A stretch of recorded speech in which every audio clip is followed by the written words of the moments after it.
The parking lot at Westfield Rideau Centre on a Tuesday afternoon should have been the most unremarkable place in Ottawa.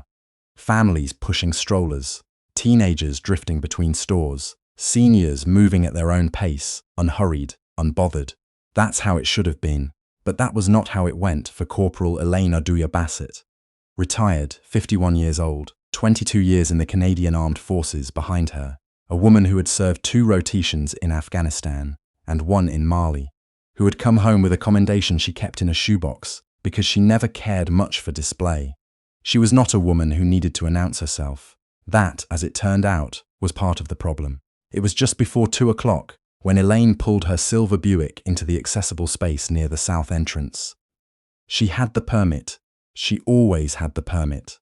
The nerve damage in her left knee was a parting gift from a training incident in 2019, and it had never fully resolved itself, which was something she had long since made her peace with. She moved with a slight lean when she walked, and on days when the Ottawa weather decided to remind her. It was Ottawa, she used a cane. That Tuesday was one of those days. She was reaching into the back seat for her bag when she heard it, footsteps, quick and deliberate, crossing the pavement toward her. "Excuse me." The voice belonged to a man named Garrett Pollock. He was the on-duty security supervisor for the mall, 43 years old, built like someone who had played junior hockey and never quite let go of the attitude that came with it. He wore his uniform the way some men wear authority, like it was something they'd earned rather than borrowed. Elaine straightened up slowly, cane in her left hand, bag strap over her right shoulder. She looked at him without expression. "Yes, that space is for accessible parking." She waited a beat. "I have the permit. I'm going to need to see it." She had already placed it on the dash. She pointed at it through the windshield, clearly visible, the blue and white placard hanging exactly where it was supposed to be. Pollock leaned forward, squinted at it, the way people squint when they're looking for a reason to disagree.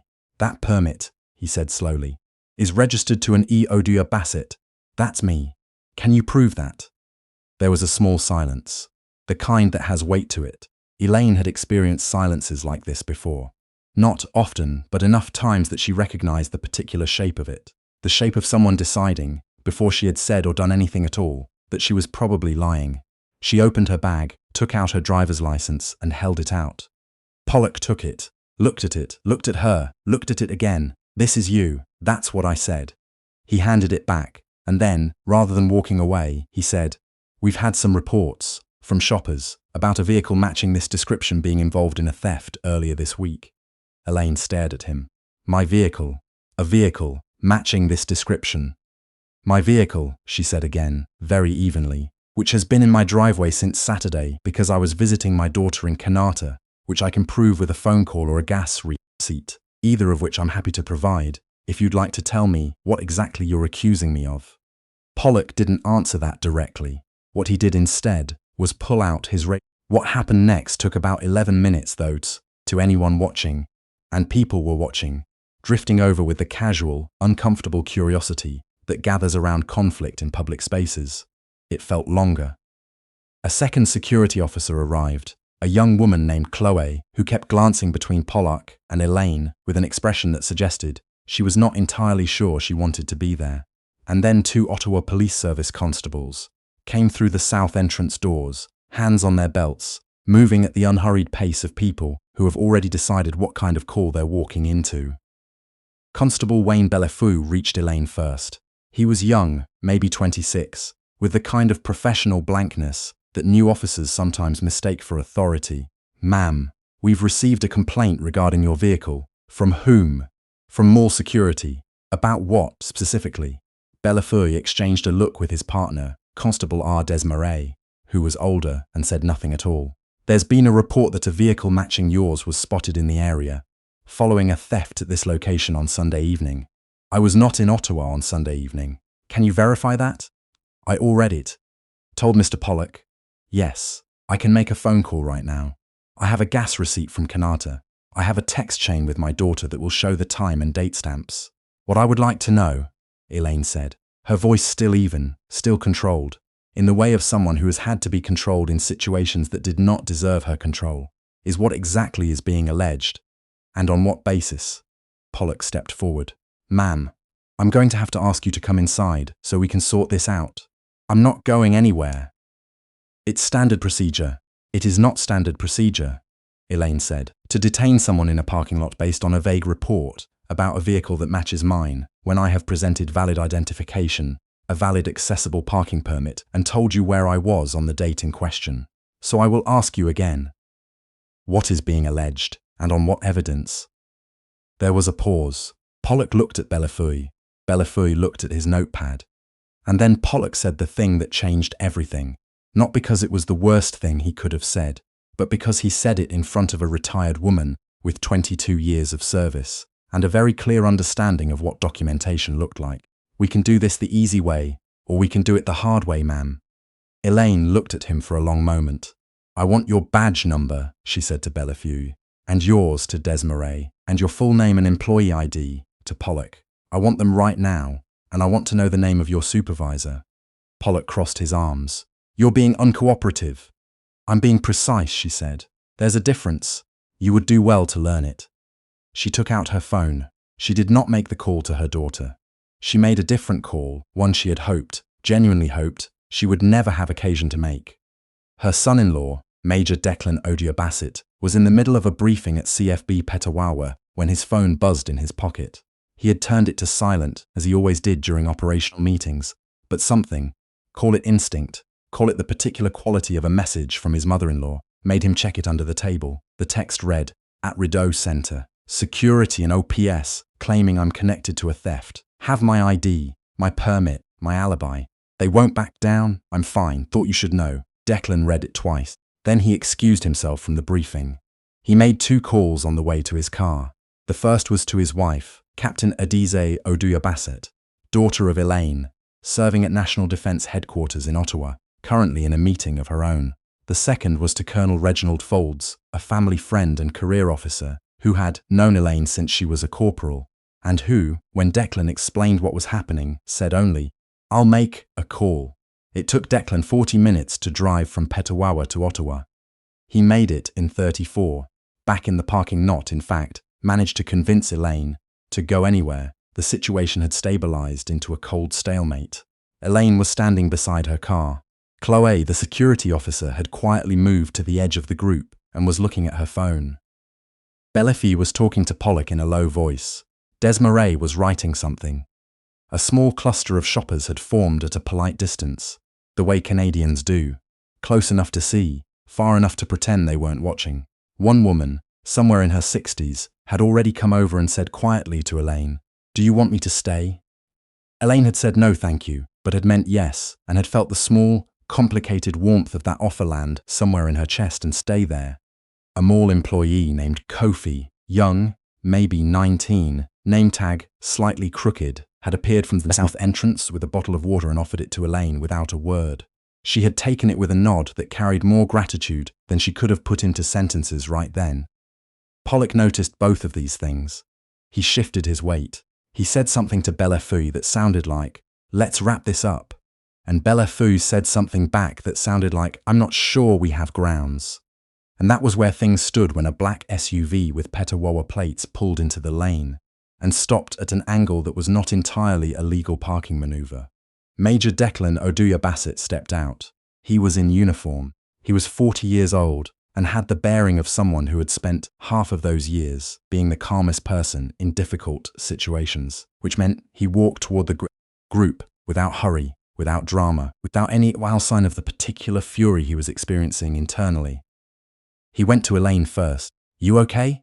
I'm fine. You sure? She gave him a look that meant yes, and also I don't need rescuing, and I'm glad you're here simultaneously, which was a look she had perfected over decades, and which Declan had learned to read accurately. He turned to the group. He did not raise his voice. Major Declan Oduya-Bassett, CFB Petawawa. Can someone tell me what's happened here? Pollock straightened slightly. The involuntary adjustment that sometimes happens when someone in uniform shows up, even when the person doing the adjusting is supposed to be the authority in the situation. It was small, but Chloe noticed it. Desmarais noticed it. Kofi, from the doorway, noticed it. Sir, you're... Bellefeuille started. She's my mother-in-law, Declan said. Corporal Elaine Oduya-Bassett, retired. 22 years of service. She has presented you with valid identification, a valid accessible parking permit, and told you that she was out of the city on the date in question. I'd like to understand what grounds you still have to be detaining her. We weren't detaining her. She's been standing next to her vehicle for, he checked his watch, 53 minutes. If she's free to go, tell her she's free to go. If she's not, tell me why. Pollock opened his mouth. Declan looked at him, just looked at him. There are people whose silence costs more than other people's words. Declan Aduya-Bassett was one of those people. He had cultivated this over many years, in rooms where much was at stake and much could go wrong, and he deployed it now with the quiet precision of someone who had not driven 34 minutes to watch someone bluster. Pollock closed his mouth. "Corporal Aduya-Bassett," Bellafou said, after a moment, "you are free to proceed." Elaine didn't move immediately. She looked at Pollock. "I want your employee number and your supervisor's name." Pollock looked like he was calculating something. Whatever the result of that calculation was, it led him to take out a business card and hand it to her without tatsiing. She took it, read it, tucked it into her bag with the care of someone who understands the value of documentation. What happened in the days that followed was not dramatic. Not in the way that confrontations in parking lots are sometimes dramatic. There was no shouting. There was no single explosive moment of reckoning. What there was instead was the slow, methodical grind of accountability, which is quieter than drama, but considerably more effective.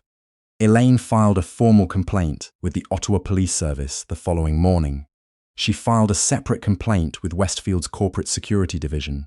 She provided her gas receipt from Kanata, the time-stamped photographs on her phone from her daughter's house on Sunday afternoon, and the text chain that showed exactly when she had arrived and when she had left. She provided the names and badge numbers of every officer and security personnel involved. Captain Adeze Aduya-Bassett, who had arrived at the mall 40 minutes after Declan, slightly out of breath, in uniform, and with an expression that made Pollock briefly reconsider several of his life choices, had, in the meantime, quietly mentioned the incident to Colonel Folds. Colonel Folds had mentioned it to someone at National Defence. Someone at National Defence had mentioned it to someone at the Ottawa Police Service. This is how things sometimes work, not because the system is designed for justice exactly, but because pressure, applied correctly, has a way of finding the cracks. Within 2 weeks, an internal review of the incident had been opened. The reports from shoppers that Pollock had cited were investigated. It emerged that there had been no formal report, no documented description matching Elaine's vehicle, no entry in the security log that would support the original claim. What there was, apparently, was a general sense on Pollock's part that something had seemed off, a characterization that, in the report, read as precisely as thin as it was. Pollock was placed on administrative leave pending the review. Bellafou received a formal notation in his file and was required to complete additional training on procedural grounds for detainment. The mall issued a written apology to Elaine, which she read once, put down, and did not read again. She did not want an apology, or rather, she had wanted the apology before it became clear they were only giving it to her because they had been caught. What she wanted, what she had always wanted, was for it not to have happened in the first place. For someone, Pollock, Bellafou, anyone in that parking lot, to have looked at an older woman with a cane and a valid permit and thought, this is a person who deserves to be treated with dignity, full stop. Not because of who her son-in-law was, not because of who her daughter was, not because of what her service record said, because she was a person standing in a parking lot on a Tuesday afternoon. That is the part that doesn't resolve. That is the part that no apology and no administrative review and no formal notation in anyone's file actually fixes. You can hold people accountable for what they did. You can't give back the 53 minutes. You can't give back the weight of it, the particular exhaustion of having to be right and precise and controlled in a moment when you were also allowed to simply be a person getting groceries. Elaine knows this. She went back to the mall 3 weeks after the incident.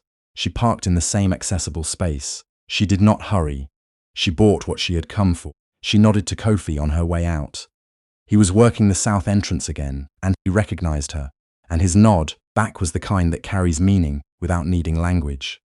She put her bags in the back seat, took out her cane, and stood for a moment in the same parking lot where 53 minutes of her life had been taken from her by someone who looked at her and saw a problem to be solved rather than a person to be respected. Then she got in her car and drove home. Justice, in the real world, rarely arrives with fanfare. It doesn't always look the way we want it to look. Sometimes it looks like paperwork. Sometimes it looks like administrative leave. Sometimes it looks like a formal apology from a corporation that is sorry it got caught and is hoping you won't push further. But sometimes, and this matters, it looks like a woman who knows her rights and doesn't move, who knows her worth and doesn't perform it for anyone's comfort, who has served this country for 22 years and understands, more than most, that the values a country claims to hold are only as real as the way its institutions treat the people standing right in front of them. Corporal Elaine Oduya Bassett didn't need her son-in-law's uniform to be right. She was right the moment she pulled into that space, permit on the dash, and got out of her car. What the uniform did, what her family did, was make it harder for the wrong thing to win. That should bother all of us, that it took that it still takes that. If this story made you stop and think, leave a comment. Tell us what you believe. Should basic respect ever depend on who shows up for you? Or should it simply be the starting point? And if you believe in justice that doesn't wait for the right person to be in the room, subscribe to Sounds of Justice. These are the stories that don't always make the front page. They deserve to be heard.